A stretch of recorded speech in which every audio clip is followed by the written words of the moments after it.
Assalamualaikum warahmatullahi wabarakatuh. Bismillahirrahmanirrahim. Tabarakalladzi nazzalal furqana ala 'abdihi liyakuna lil 'alamina nadhira. Allahumma shalli wa sallim ala sayyidina Maulana Muhammad wa ala alihi wa sahbihi asma'in. Nama ba'du. Semua pengurus PBNU yang saya hormati, semua habaib, semua ulama yang saya hormati, wabil khusus Kiai Haji Abdul Manan, Ketua Lembaga Dakwah PBNU, yang meskipun mondoknya hanya 3 bulan ini sebetulnya problem, sehingga saya kesini ini sebetulnya tidak pernah merasa ibadah. Ini bukan dakwah, ini show dakwah. Jadi yang namanya dakwah itu ya orang-orang di kampung nggak bisa ngaji, diajarin ngaji, seperti saya di Jogja, di Rembang. Kalau ini show dakwah, dan ini ada agak kesalahan karena mondoknya hanya 3 bulan. Jadi tidak bisa bedakan mana dakwah, mana show dakwah. Ini jelas show itu. Mungkin yang benar-benar dakwah yang sekarang sedang bikin masjid di pedalaman Kalimantan, pedalaman Sulawesi, atau saudara-saudara kita yang di Korea. Saya kemarin di Korea, itu dakwah betul. Kalau ini agak-agak tontonan ya, tapi masih bagus lah melihat wajahnya habib ulama, itu ibadah. Tapi begini ya, yang jelas saya berharap sekali, saya diundang sekali ini saja, jangan diulang. Karena mencintai ulama itu baik, tapi ngatur ulama itu dosa. Ini jadi ini harus dicatat. Jadi Imam Malik itu kalau diundang tuh marah, meskipun yang undang tuh seorang raja zaman itu, Harun ar-Rasyid. Beliau minta supaya Imam Malik baca Muwatta di istana untuk anak-anaknya, padahal seorang presiden mau ngajari anak-anaknya. Imam Malik marah, masyhur gitu, al ilmu yu'ta la ya'ti, ilmu disowani, ora kok ilmu yang sowan. Di mana-mana timba itu ke sumur apa sumur yang ketimba? Timba ke sumur. Ini agak kecelakaan. Pakai air pam. air pam katanya. Sudah banyak air. Sehingga saya kata orang banyak itu di SK-kan PBNU, tapi itu tidak pernah saya pikir. Karena saya melakukan kebaikan itu sebelum dapat SK. Saya ngajar sebelum dapat SK, saya dakwah di mana-mana sebelum dapat apa? SK saya langsung minallahi ta'ala, dari Allah ta'ala. Jadi kalau PBNU niatnya ikrar bahwa orang yang sudah manfaat diangkat, itu saya terima. Tapi kalau merasa ngangkat saya, tak lawan di pengadilan. Karena saya sudah jadi kiai sebelum diangkat PBNU. Ya ini saksikan ya para muhibin saya. Jadi kalau SK itu ikrar, ngakui kalau Gus Bak manfaat, saya terima. Kan hanya ikrar saja, Pak. Tapi kalau merasa ngangkat dari bawah ke atas, itu tak lawan sampai apa? Pengadilan, sampai di akhirat. Tersangkanya ya yang sedang jabat sekarang. Tapi saya yakin enggak, Kiai Miftahul Ahyar itu orang alim, karena alumni Sidogiri dan menantunya Syekh Duki. Di antara gurunya itu pernah mbah mertua saya, karena istri saya orang Sidogiri. Beliau juga besanan sama keluarga Lasem, saya ini Durriyah Lasem. Pak Said Akil juga orang alim, mbah-mbahnya juga orang alim. Baru kemarin nyocokkan nasab sama saya. Buyut-buyutnya beliau itu adik buyut saya, pernah cocokkan sama saya. Gus, saya sama saya tua mana? Tua saya, buyut kamu adik buyut saya, kata saya gitu. Tapi saya tetap hormat sama beliau karena ya pernah sepuh umurnya setidaknya. Jadi saya ulang lagi, ngaji seperti ini itu sebetulnya lebih ke show, pertunjukan. Supaya pertunjukan ini tidak dosa, saya isi ngaji betulan. Tapi jangan diulang, karena biasa ngaji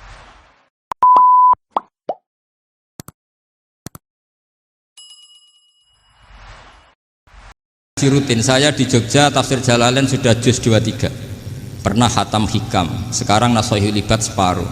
Saya ngaji di Sidogiri Itkon, di Sarang Balaghatul Quran, di Hajen Lubul Usul, tapi sarahnya yang Thariqatul Usul, sarahnya Mbah Sahal Mahfud. Jadi baru di sini ngaji bersaing sama orang yang mondok berapa? 3 bulan. Ini masalah, masalah. nggak boleh mondok itu harus buat tulis zaman.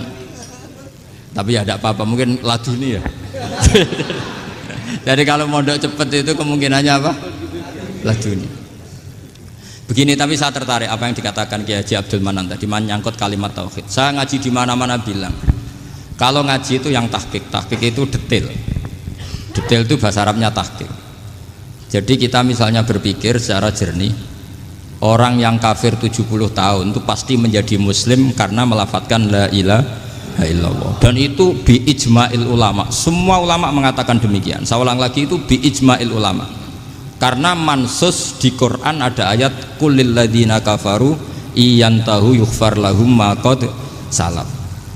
Kalau orang yang kafir 70 tahun bisa dihilangkan kekafirannya hanya dengan kalimat la ilaha illallah Muhammadur Rasulullah. Berarti kalimat ini statusnya apa? Penghilang kekafiran, apa?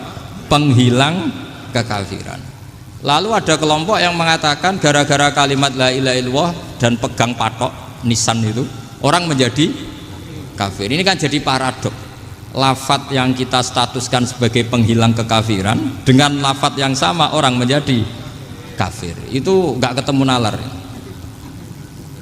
Mbok nalar paling apapun tetap nggak ketemu. Kecuali tadi ya dalilnya pokok yang ngotot tadi. Itu memang kacau itu. Tapi alhamdulillah mereka insya Allah ya sadar. Kamu jangan bayangkan mereka tidak sadar terus, berarti kamu doanya jelek. Bisa saja mereka sudah ingin sadar, berhubung digojlok ini terus nggak jadi sadar. Jadi jangan-jangan salah kita karena sering gojlok sehingga yang mau sadar jadi tidak apa? Nggak sadar. Saya tadi jam 10 sampai setengah 2 masih ngajar di pondok saya ngajar tafsir masih di Rembang sana saya. Terus saya ke Semarang Delalah Muyassar, ya mungkin agak-agak keramat jadi tetap jam 3:4 saya bisa ketemu Habib Umar Hafid. Saya beberapa menit ya diskusi tentang manhaj beliau, dan kebetulan saya sering belajar kitab beliau sama alumni-alumni Darul Mustafa. Meskipun saya tidak pernah ke sana, tapi saya tahu betul madzhab beliau karena al arwah junudun apa? Mujannada. Begini, saya sering dingendikani Mbah Mun, politik tidak jelas itu bagian dari kejelasan. Ini yang perlu dicatat. Jadi politik tidak jelas itu bagian dari apa? Kejelasan. Misalnya begini, siapa yang mengira Khalid bin Walid yang sangat musuhi Rasulullah, dia panglima orang kafir ketika ngalahkan Rasulullah di perang Uhud, akhirnya Khalid bin Walid masuk apa? Islam. Begitu juga Wahsy, qatilu ahabbin nasi ila Rasulillah, pembunuh Sayyid Hamzah, akhirnya juga masuk Islam. Begitu juga Abu Sufyan, dia pemimpin besar kafir Mekah ketika perang Badar, ketika perang Khandaq, akhirnya juga Islam dan menjadi mertua Rasulullah Shallallahu Alaihi Wasallam. Dari fakta ini kemudian banyak ulama alim yang ngambil sikap itu ya coro Jawa itu anggang-anggang. Anggang-anggang itu gak tegas, tapi gak tegas dari rumusan ilmu yang detail. Saya ulang lagi, gak tegas tapi dari rumusan ilmu yang apa? Detail. Bisa saja orang yang sekarang kafir suatu saat mukmin atau muslim. Bisa saja yang sekarang sedang fasik suatu saat soleh. Bisa saja yang mondok 3 bulan rois PB NU. Sementara yang mondok lama kadang Kiai RT. Tapi itu hanya hukum duniawi. Saya yakin yang Kiai RT ini PBNU di akhirat. Karena mondoknya lebih apa? Lama. Itu tak jamin.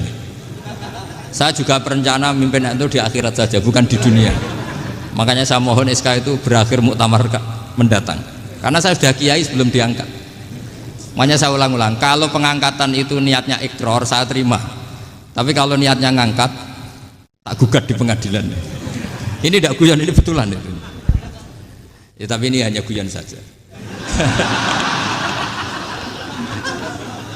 Nah, ini penting saya utarakan teori ngaji ya.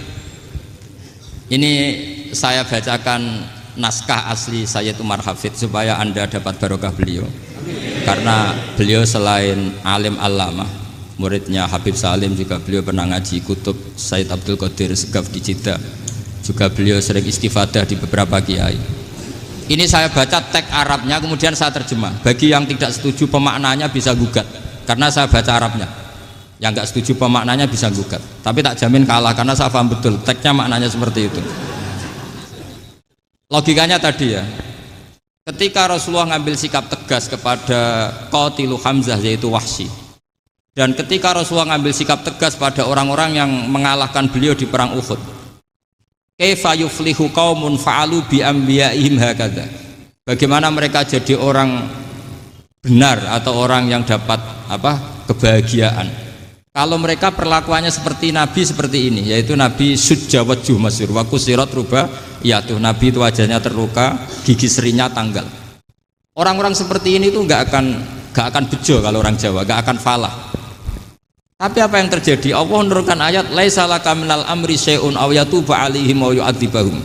Muhammad itu bukan wilayah kamu ngecap orang, menstigmasi orang itu tidak wilayah kamu.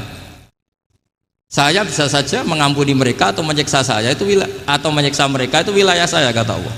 Saya bisa saja mengampuni mereka atau menyiksa mereka itu wilayah saya. Sehingga akhirnya apa? Rasulullah tidak ngambil sikap yang mungkin orang lain mengatakan itu tidak tegas, tapi itu kearifan. Betul, akhirnya Wahsy malah masuk Islam. Khalid bin Walid panglimanya juga masuk Islam. Dan beberapa orang kafir juga masuk Islam, termasuk mimbenihim, ketuanya yaitu Abu Sufyan. Ini penting saya utarakan. Makanya ini saya baca pembenaran dari konstruksi pikiran tadi. Nah ini supaya khas. Ini khasnya orang mondok 10 tahun nih. Jadi ini tak baca ini. Nah, biar jelas ini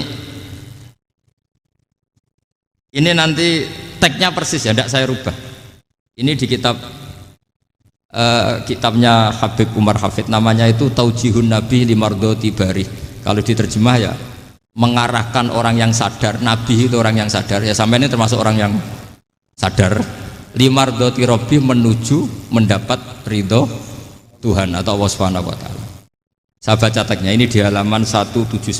Ini tidak ada yang saya rubah, tidak saya kurangi. Bismillahirrahmanirrahim. Fala buddha an nuwattina qulubana ala annana khodamatu ahli hadal qaul wa yattali Allah min qulubina annana na'taqidu imkaniyata ayyasfa'a fi ahadina yaumal qiyamati man huwal ana kafirun yuslimu faya'lu sya'nu indal haqqi fayakunu sababan li kholasika fil qiyamah yumkinu dzalik. Jadi kita para dai, para kiai itu adalah khodamatu hadal kaun. Kita ini adalah pelayan alam raya ini yang selalu berharap alam ini akan lebih baik. Orang yang sekarang sedang kafir bisa saja nanti yang nyafaati kamu di akhirat, yaitu mereka masuk Islam lalu Islamnya lebih serius, akhirnya punya hak syafaat.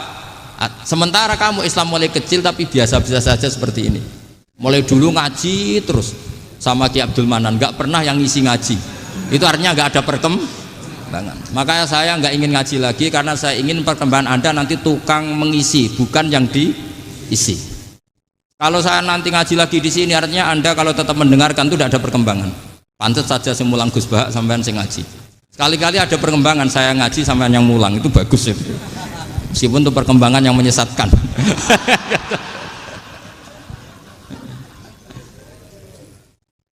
Ini penting saya utarakan. Ini dawuhnya Said Umar ya. Orang yang sekarang sedang kafir bisa saja orang ini nanti nyafaati kamu, yaitu beliau orang ini Islam, kemudian Islamnya serius, maka punya hak syafaat. Sementara kamu Islamnya biasa-biasa saja. Itu masyhur kayak Sayyidina Umar. Sayyidina Umar Islam di hari itu langsung makomnya makom yang a'la, sehingga mengalahkan yang sudah Islam lebih lama. Karena Islamnya Umar itu menjadi izzatul Islam betul. Makanya jangan benci orang tegas teman-teman, kadang ya ada baiknya. Abu Bakar itu sudah Islam tapi layinal janib, orangnya santun. Kalau dipisoi orang yang menengahi lah, kira-kira seperti itu. Begitu juga Bilal, Ammar, Suhaib. Singkat cerita, Rasulullah itu sering dibully ya, sering disiksa orang-orang kafir. Rasulullah berharap, wah kalau yang Islam gini terus repot. Melihat Umar ini petarung di pasar Uka, dia dapat uang itu kalau tarung, menangan. Kata Rasulullah, kalau ini yang Islam ya bagus. Beliau berdoa, Allahumma aizal Islam bi Umar. Itu kira-kira 2 hari dari doa beliau, Umar masuk Islam. Itu pertama masuk Islam itu orang-orang kafir diparani. Kalau kamu ganggu Rasulullah Muhammad tak bunuh. Semenjak itu orang kafir yang gentenan sembunyi. Sehingga kata para mereka yang Islam selalu jaya mut aslama Umar, ketika Umar masuk apa? Islam. Itu dalam satu hari Islam itu Rasulullah sudah ngendikan Umar yang Islam sehari ini imannya kalau ditimbang separuh ahli dunia masih unggul sama Islamnya Umar. Nah, bisa saja seperti itu. Jadi saya minta sama teman-teman yang mencintai ilmu, tidak tegas itu bagian dari ketegasan dalam ilmiah, karena kita ini tidak mengendalikan dunia, tidak mengendalikan hidayat, hanya Allah piyambak yang ngasih apa? Hidayat. Maka sikap kita laisa laka minal amri syai'un aw yatuba alaihim aw yu'adzibahum. Rasulullah yang ahabbul khalqi ilallah saja tidak boleh tegas karena semuanya potensi itu ada. Cuma kita tegas dalam kebenaran saja, tapi nggak perlu tegas dalam mengawal kebenaran. Kenapa demikian? Karena Islam ini agama yang akan dijaga Allah ila yaumil. Yang jaga Islam bukan PBNU, bukan PP Muhammadiyah, bukan kiai. Yang menjaga Islam namun Allah Subhanahu wa taala. Makanya Sayyidina Umar itu kalau disuruh mikir Islam itu gak mau betul. Masyhur itu dalam tarikh-tarikh. Umar mimpin itu sukses, banyak futuhat. Singkat cerita akhirnya orang tuh kelangenan, wah kalau Umar meninggal kayak apa? Sehingga Abdullah bin Umar setiap jalan-jalan tuh dibully, kalau sekarang dibully. Ya Abdullah bin Umar, bapak kamu itu gimana? Sudah sepuh mau meninggal kok tidak suksesi. Kalau saja ada orang penggembala kemudian meninggalkan kambingnya di hutan, kamu anggap orang yang mudoyik enggak, menyia-nyiakan kambing itu enggak? Ya iya, kata Abdullah bin Umar. Apalagi amru hadil umat ini mau ditinggal gelanggang, nanti suatu saat Umar meninggal. Mbok ya suksesi supaya jelas. Logika itu diaturkan ke Umar radhiyallahu anhu, ke Sayyidina Umar. Pertama Umar agak tertarik dengan logika itu. Lama-lama beliau marah. Tidak jadi. Saya tetap tidak akan istikhlaf, tidak akan suksesi. Dan saya tidak akan mikir Islam, katanya. Islam akan diurus oleh Allah Subhanahu. Terus beliau ngendikan, Islam ini jalan ketika ditinggal Abu Bakar.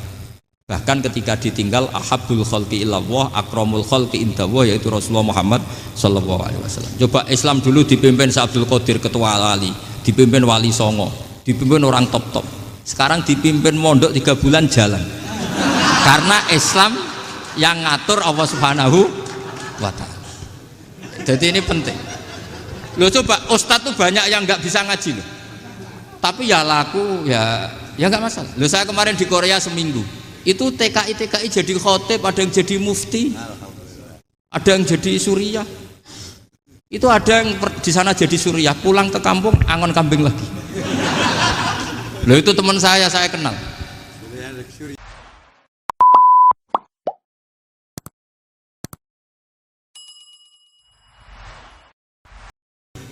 Bahkan masjid semua yang di Korea itu didirikan oleh TKI dan TKW. Mereka digerakkan Allah untuk mikir agama, karena agama ini milik Allah. TKI saja mikir. Makanya ini penting, yo dakwah tapi tauhidnya sing kenceng. Jangan dakwah kenceng tauhidnya kendor. Itu bahaya betul. Saya ulang lagi ya, ini dawuh Habib Umar. Jadi kata beliau, fala budda an wattina kulubana, kita harus yakin seyakin-yakinnya bahwa semua kemungkinan itu mungkin. Makanya masyhur dalam tarikh ketika kafir Quraisy mau disiksa oleh para malaikat karena mereka sering menyakiti Nabi, kata Nabi gimana? Jangan. Saya berharap kalau bapaknya tidak mukmin, suatu saat anaknya mukmin. Masyhur dalam tarikh. Musuh Nabi besar siapa? Walid bin Mughirah. Punya anak Khalid bin Walid. Abu Lahab punya anak Darrah, itu mukminah yang baik. Abu Jahal punya anak Ikrimah, itu mukmin yang baik. Di Indonesia lebih hebat lagi. Bapaknya raiso maca Quran, anaknya hafid. Bapaknya utun ratamat SD, anaknya jadi dekan. Di Indonesia banyak orang nggak siapa-siapa, anaknya jadi presiden, anaknya jadi menteri. Artinya jangan karena bapaknya kafir kamu nganggep anak turunnya pasti selalu kafir. Teori itu sudah salah zaman Rasulullah. Yaitu Walid akhirnya punya anak Khalid, Abu Lahab punya anak Darrah, terus siapa? Abu Jahal punya anak siapa? Ini penting saya utarakan karena dakwah kalau terlalu semangat nanti kalau menghilangkan tauhid bahaya. Tetap innal huda. Uni Soviet kayak apa? Mengkooptasi negara-negara sekelilingnya sampai jadi Zuni. Tapi apa yang terjadi? Uni Soviet yang runtuh, persemakmurannya semua rata-rata jadi negara apa? Islam, kayak Uzbek, kayak Ceknya, kayak apa-apa. Karena agama ini diurus Allah. Sehingga kalau tapi kamu ngitmai agama nggak apa-apa. Makanya istilahnya Habib Umar, khodamah itu pelayan, nggak apa-apa. Kita ngitmai agama itu nggak apa-apa. Dengan ngitmai terus mikir nggak apa-apa. Tapi jangan mikir yang merasa kalau kita mati, wah nanti agama ini kukut karena saya mati. Kamu itu siapa? Agama Islam ini tidak pernah dipasrahkan kamu. Diurus oleh Allah Subhanahu wa Ta'ala sendiri. Sehingga ketika Wali Songo meninggal, agama ini tambah kuat sampai sekarang. Kecil saya itu kalau pengajian susahnya bukan main, harus izin sana sini. Sekarang setiap pengajian polseknya datang, polresnya datang, nggak ada intel, nggak ada apa. Padahal kiai dulu sama kiai sekarang itu kira-kira alim mana? Alim kiai dulu. Mbah Hasyim Asy'ari itu ngarang kitab sampai dibaca di Yaman. Saya sering baca juga kitab beliau, Risalatu Ahli Sunnah wal Jamaah. Kiai sekarang mau terjemah aja kadang salah memahami. Tapi ya Islam tetap jalan karena Islam ini dikawal, dijaga oleh Allah Subhanahu wa Ta'ala. Maka kalau dalam cerita tarikh sirahnya Ibnu Ishaq itu, tauhid itu penting. Beliau cerita begini, Sayyid Abdullah itu namanya Abdullah bin Abdul Muthalib. Kita tahu kenangannya Rasulullah terbanyak itu bukan dengan Sayyid Abdullah tapi dengan Sayyid Abdul Muthalib, dengan mbahnya. Karena Nabi itu mulai kecil dirawat oleh siapa? Mbahnya. Yaitu yang disebut Nabi ketika 2 bulan kan abahnya sudah meninggal. Ya saya baca ya, pakai bahasa Arab biar jadi bid'ah. Nanti kalau bahasa Indonesia ada bid'ah. Tidak betul. Diba atau berjanji sebenarnya itu kitab sejarah, berhubung dibaca bahasa Arab terus kayak mantra. Terus yang belakang mau nyenggai soleh aleh, sehingga kubu sebelah bilang tuh khurafat dan bid'ah. Coba diterjemah ini, coba nanti saya baca bahasa Arab. Walamma tamma min hamli syahroni ala masyuril aqwalil marwiyatu fiya bil madinati abuhu Abdullah wa kana qad istaza bi akhwalihi bani adi minat taifatin najariyah wa makatha syahron saqiman yu'anu nasukmahu wasakwa. Terus di pojok sana bilang soleh aleh, pasti kubu sebelah yang liwat, wah itu khurafat bid'ah karena dianggap mantra. Padahal artinya coba sampean baca bahasa Indonesia, ketika hamil Rasulullah umur 2 bulan, abahnya meninggal di kota Abwa. Kota Abwa adalah kota keluarga besar ibunya Sayyid Abdullah. Kebetulan pas ke sana beliau sakit sampai 1 bulan dirawat. Bid'ahnya di mana kalau diterjemah? Wong itu kitab tarikh. Makanya saya nggak tahu yang membidah-bidahkan tiba itu karena tadi. Tapi sampean juga ikut salah karena nyenggai sholawat tantok itu. Jadi makanya saya bilang tadi kalau bahasa Arab bid'ah, kalau sudah terjemah bid'ah karena kelihatan kalau itu hanya kitab tarikh. Loh, coba bid'ahnya di mana? Wa ba'du fa'aqulu wa Muhammad bin Abdullah bin Abdul Muthalib bin Hasyim. Itu kalau diterjemahkan, kamu harus tahu siapa nama Muhammad. Muhammad punya abah siapa? Rasulullah Muhammad Abdullah. Punya abah siapa? Abdul Mut. Punya abah siapa? Hasyim. Coba baca gitu di kubu sebelah. Oh iya gitu. Berhubung baca bahasa Arab. Wa ba'du fa'aqulu wa Muhammad bin Abdullah bin Abdul Muthalib bin Hasyim. Jadi itu hanya salah baca saja itu. Maksudnya salah yang hukumi, bukan salah yang baca, salah yang apa? Hukumi. Sayyid Abdullah ini orang yang tauhidnya sangat kuat. Sayyid Abdul Muthalib lebih kuat lagi. Saya cerita sedikit betapa pentingnya tauhid. Ketika pasukan Abraha bawa pasukan gajah mau menyerang apa? Ka'bah. Itu sebelum menyerang itu semua aset-aset milik orang kafir Quraisy, milik orang Quraisy lah. Itu ditawan, diambil. Termasuk milik Sayyid Abdul Muthalib, milik Abdul Muthalib. Terus ketika mau masuk Ka'bah, mau masuk Mekah, kata Abraha, man sayyidu hadal wadi, siapa yang kamu tuakan, yang kamu pertuan di sini? Oh, Abdul Muthalib. Abdul Muthalib itu dipanggil, itu auranya luar biasa. Abraha yang di tempat perkemahannya itu harus duduk di atas karena dia raja, itu duduk di atas gak berani. Saking wibawanya Abdul Muthalib, ini mbahnya Rasulullah. Akhirnya Abraha bilang gini, saya duduk di bawah tidak mungkin karena saya raja. Kamu duduk jejer saya tidak mungkin karena nanti umat saya kecewa karena raja kok disaingin gitu. Ya sudah, santai berdiri-diri kita ngomong. Akhirnya Sayyid Abdul Muthalib tadi diomongin gini, saya itu tidak ingin merusak orang-orang Mekah, orang-orang Quraisy. Saya hanya kecewa punya tempat ibadah dikencingi, diberakin sehingga saya mau merubuhkan Ka'bah. Tapi dengan damai, nggak ada perang. Apa jawabnya Abdul Muthalib? Lucu. Nggak apa-apa, Ka'bah kamu robohkan silakan, nggak apa-apa. Yang penting unta saya yang kamu sita kembalikan. Harta saya yang 100 unta kamu sita kamu kembalikan. Itu Abraha kagetnya bukan main. Kaget karena kamu itu pemimpin apa? Tadi saya hormat kamu karena kamu tak anggap orang hebat. Hadhil Ka'bah dinu abaika, ini Ka'bah itu agama kamu.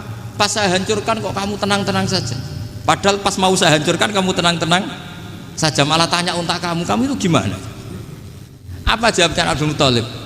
Inna lihadal baiti robban hamahu. Sebab Ka'bah itu ada yang punya dan pasti akan melindungi Ka'bah. Tapi kalau unta itu milik saya, ini urusan saya, ini unta.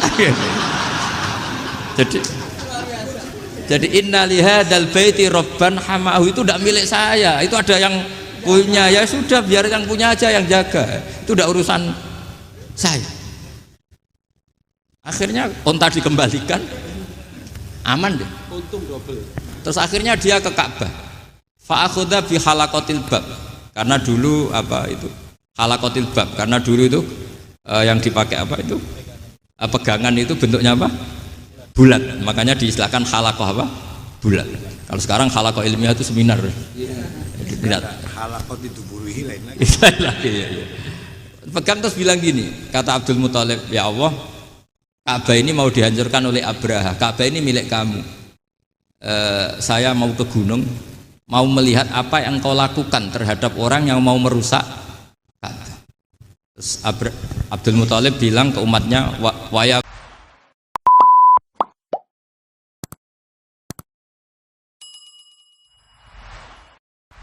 Qaumi, ayo kita ke gunung melihat ma fa'ala rabbuna, apa yang akan dilakukan Tuhan kita terhadap orang yang mau menghancurkan Ka'bah.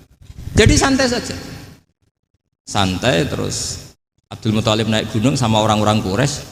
Abraha datang mau merusak Ka'bah, terus terjadi alam taro kaifa fa'ala rabbuka bi ashabil fil. Itu melihat, dan betul Ka'bah dijaga Allah. Islam juga gitu. Ketika Islam dikooptasi Uni Soviet, semua ulama, semua wali perasaannya hanya nunggu kehancuran Uni Soviet, karena pasti agama ini dijaga Allah.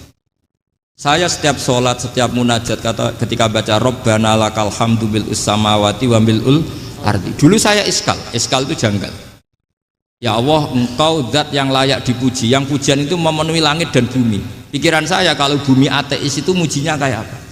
Tapi Masya Allah, ketika saya datang di Korea, bumi ateis, ternyata di sana banyak masjid, banyak tasbih, bahkan ada sakduna di sana. Karena Allah sudah ngendikan lakal hamdu mil'us samawati wa mil'ul ardi. Dan sekarang nyata, semua bumi ateis, bumi apa saja, ada tasbihnya, ada tahmidnya. Makanya sadaqallahul adzim ketika ngendikan sanurihim ayatina fil afaq walladzi arsala rasulahu bil huda dinil haqqi liyuzhirahu 'alad dini kulli. Makanya saya mohon sekali bahwa agama ini harus kamu khidmah, tapi enggak boleh kamu pikir, atau dibaliklah, khidmah maka memikir, tapi tidak usah GR bahwa agama ini diserahkan sampean. Saya juga agak rito, agama kok diurus orang-orang kayak gini, kayak apa nasibnya. Jadi ini penting, karena rata-rata kiai alim itu tidak jelas, terus oleh orang-orang yang nggak pernah ngaji itu, wah ini nggak jelas, nggak tegas. Islam itu harus tegas. Maksudnya tegas itu kayak apa? Tegas itu di wilayah kita. Kalau istri kamu mau diperkosa orang itu boleh tegas, itu wilayah kamu. Tapi kalau hidayat itu wilayahnya Allah Subhanahu wa Ta'ala, kita tidak pernah tahu. Bahkan yang sudah Islam saja, nyuwun sewu, itu nggak ada jaminan mati husnul khotimah. Kita tahu dalam sejarah Sa'labah itu dapat gelar hamamatul masjid, merpatinya masjid. Tapi kita tahu akhirnya Sa'labah itu apa? Su'ul khotimah. Sampai dalam Islam selalu diajarkan ya muqallibal qulub tsabbit qalbi ala din. Jadi kalau kita sendiri saja masih ingin selalu husnul khotimah, agak ada ruang untuk mudah menvonis orang lain. Makanya saya salut sekali ketika Habib Umar menulis kita semua ini mengkhidmai hadal kaun, dan selalu berharap bisa saja suatu saat orang yang sedang kafir bisa saja suatu saat muslim. Lah soal kalau yang sama yang harbi menyerang kita ya tarung. Kalau artinya kalau yang merangi kita ya kita wajib perang, kalau enggak ya habis kita. Seperti kita lakukan ketika diserang Belanda. Tapi ketika mereka musta'man, dhimmi, mu'ahad, orang-orang kafir yang mau berdamai dengan kita ya kita damai. Sebagaimana yang dilakukan Rasulullah SAW ketika berdamai dengan kafir Quraisy yang dipimpin Suhail bin Amr. Masyhur itu dalam tarikh. Singkat cerita kan Sayyidina Ali ini pernah konflik sama orang Khawarij. Kata Sayyidina Ali, ya sudah lah, namanya kita musuhan, kita tidak usah ketemu, pakai mediator, kata Sayyidina Ali. Kata orang Khawarij, ini apa-apaan kok butuh mediator, nggak ada Qur'annya, ada hadisnya.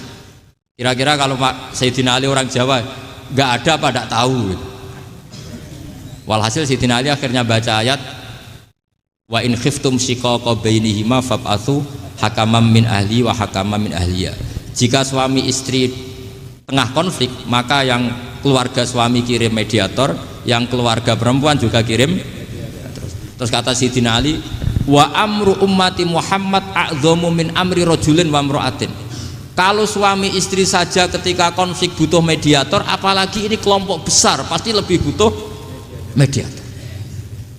Akhirnya lalu mediatornya siapa? Kata Sayyidina Ali, ya siapa saja yang penting baik.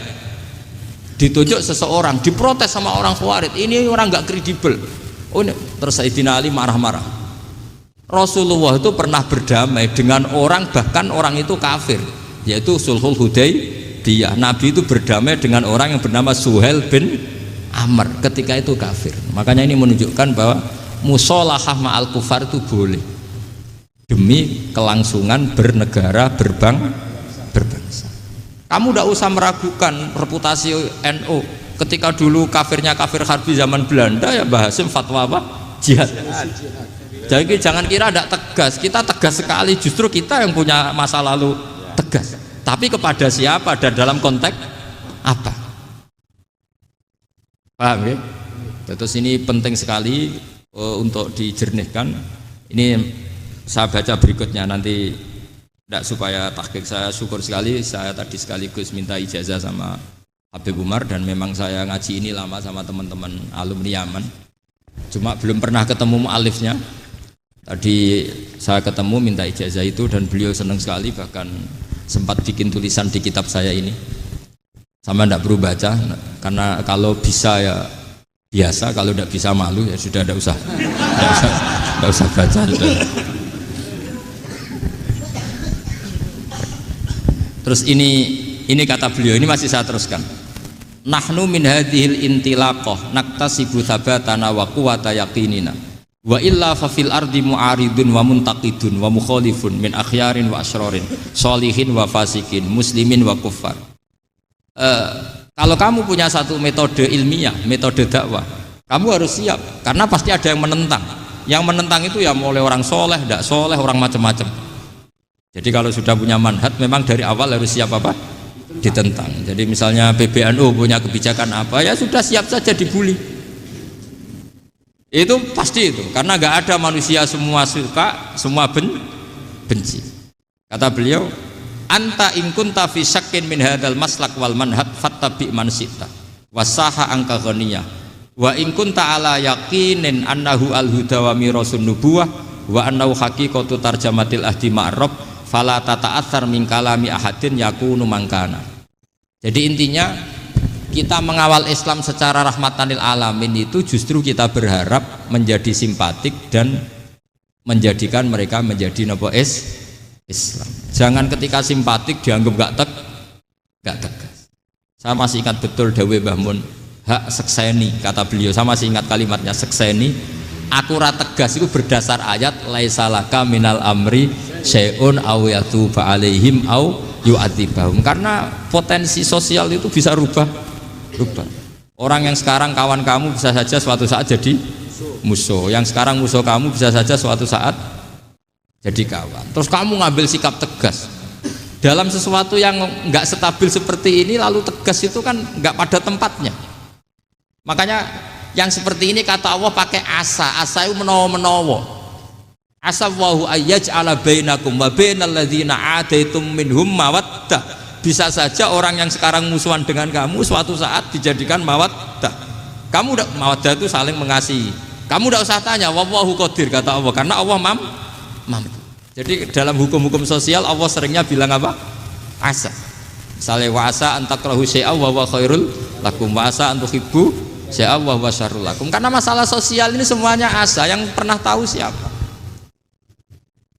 Bisa saja sekarang saya Rois Suriah, nanti SK-nya nggak turun lagi, tapi saya tidak apa-apa. Bisa saja nanti santri 10 tahun dipimpin 3 bulan, nggak apa-apa. Bolak-balik nggak apa-apa. Saya tidak akan kecewa, karena masya Allahu kana wa malam yasa lam yakun. Assalamualaikum warahmatullahi wabarakatuh.